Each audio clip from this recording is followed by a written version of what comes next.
नमस्कार बंधुरा cooking with Arpita चैनेले तुम्हारे सकलके स्वागत जानाच्छि। आमार आजकेर रेसिपि हच्छे चिंगड़ी दिए बाँधाकपिर तरकारी। प्रथमे आमी एखाने एकटा बाँधाकपिर हाफ निये भालो करे सेদ্ধ करे नियेछि कुचिए, तारपर एकटा बड़ साइजेर आलू छोटो छोटो करे कुचिए रेखेछि और कयेकटा चिंगड़ी माछ माझारि साइजेर भालो करे धुए नुन हलुद माखिए रेखेछि। और एखाने आमी एकटा माझारि साइजेर पेঁয়াজ 10টা रसुन कुचि और 1.5 इंचर मतो आदा कुचिए रेखेछि। এটা पेस्ट बानानो होबे। फोड़নের জন্য এখানে দুটো তেজপাতা, একটা শুকনো লঙ্কা, অল্প একটু জিরে আর একটু গরম মশলা রেখেছি আর একটু পেঁয়াজ একটা মাঝারি সাইজের কুচিয়ে রেখেছি। কড়াতে তেল দিয়েছি, সরষের তেল 2 টিস্পুন দিয়ে মাছগুলো প্রথমে আমি লালচে করে ভেজে নেব। চিংড়ি মাছগুলো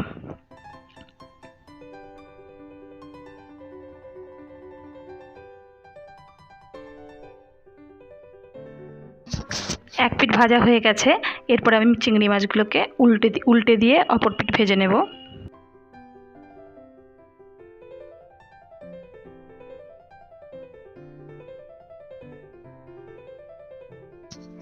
লালচে করে ভাজা হয়ে গেছে চিংড়ি মাছগুলো, এবারে তুলে নেব একটা প্লেটে। এবার ওই একই তেলে আলুর টুকরোগুলো দিয়ে লালচে করে ভেজে নেব।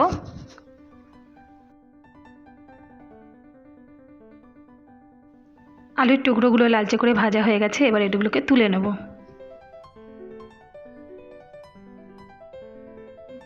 आदा रसुन পেঁয়াজের সাথে আমি হাফ একটা বড় সাইজের টমেটোর হাফ টমেটো দিয়ে পেস্ট বানিয়ে নিয়েছি। আমার পেস্টটা হয়ে গেছে। এবার ওই একই তেলে আমি ফোড়নের যে গোটা মশলাগুলো ছিল সেগুলো সবই দিয়ে দেব। গ্যাসের ফ্লেমটাকে লো টু মিডিয়ামের মধ্যে রাখতে হবে, নাহলে ফোড়নটা পুড়ে যাবে। অল্প কিছুক্ষণ নাড়াচাড়া করা হয়ে যাওয়ার পরে আমি পেঁয়াজটা যেটা চপড করে রাখা ছিল সেই পেঁয়াজটা দিয়ে দেব।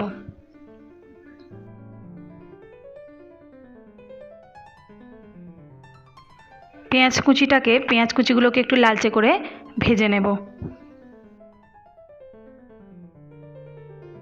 পেঁয়াজগুলো লালচে করে ভাজা হয়ে গেছে। এরপরে এতে আমি গুঁড়ো মশলা দিয়ে দেব। গুঁড়ো মশলার মধ্যে 1.5 টিস্পুন হলুদ গুঁড়ো, 1 টিস্পুন কাশ্মীরি মির্চ লঙ্কা গুঁড়ো, স্বাদ মতো লবণ এবং হাফ টিস্পুন চিনি দিয়ে দিলাম। দিয়ে গুঁড়ো মশলাগুলো দিয়ে অল্প কিছুক্ষণ নাড়াচাড়া করব।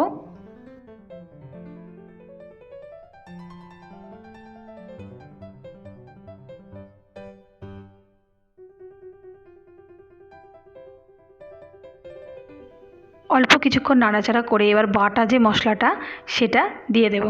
দিয়ে ভালো করে কষবো। সব গুঁড়ো মশলা বাটা মশলা সব একসাথে ভালো করে কষে নিতে হবে, যাতে বাটনার যে কাঁচা গন্ধ সেটা যেন না থাকে। হাফ মিনিটের মতো আমি সুন্দর করে মশলাটাকে কষে নেব মিডিয়াম হিটে।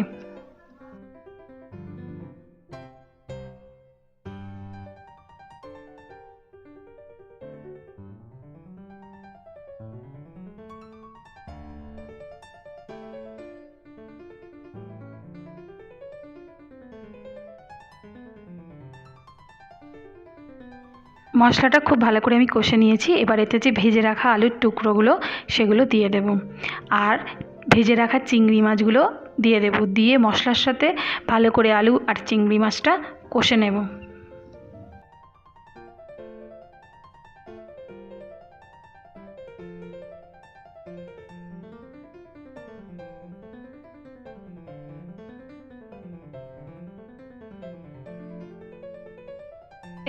মশলার সাথে চিংড়ি মাছ আর আলু ভালো করে কষে নেওয়া হয়ে গেছে। এবারে সেদ্ধ করে রাখা এবং জল চিপে রাখা বাঁধাকপিটা দিয়ে দেব।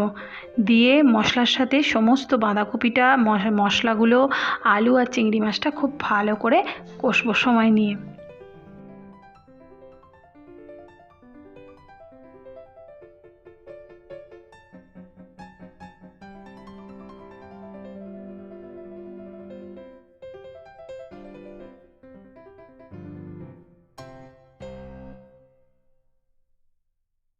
বাঁধাকপিটা মশলার সাথে খুব ভালো করে কষা হয়ে গেছে। এতে কিন্তু আমি একটুও জল দেব না, তাই আমি এটা 7 মিনিটের মতো ঢাকা দিয়ে বাঁধাকপিটাকে হতে দেব।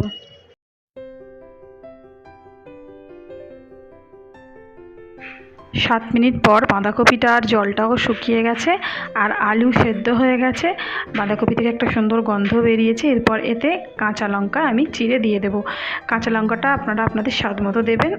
যে যেরকম ঝাল পছন্দ করে। আর 1 টিস্পুন গুঁড়ো গরম মশলা গুঁড়ো, সানরাইজের গরম মশলা গুঁড়ো আমি এতে দিয়ে দেব।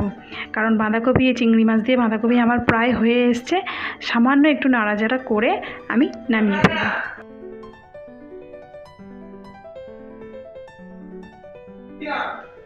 সব শেষে আমি 1/2 টিস্পুনের মতো ঘি অ্যাড করে দেব এবং সমস্ত কিছু ভালো করে নেড়ে আমি একটা প্লেটে নামিয়ে নেব।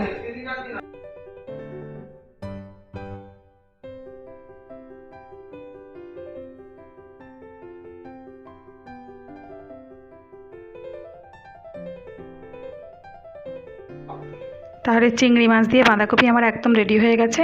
এবার আমি গ্যাসের ফ্লেমটা অফ করে দেব এবং একটা প্লেটের বা একটা বাটিতে পাত্রে ঢেলে নেব আর গরম গরম ভাতের সাথে সার্ভ করব। আমার এই রেসিপিটি যদি তোমাদের ভালো লেগে থাকে তাহলে অবশ্যই আমার চ্যানেলটিকে সাবস্ক্রাইব করার অনুরোধ রইল। নতুন বন্ধু হলে অবশ্যই সাবস্ক্রাইব করে দিও, আর পুরনো বন্ধু হলে লাইক কমেন্ট শেয়ার করে দিও।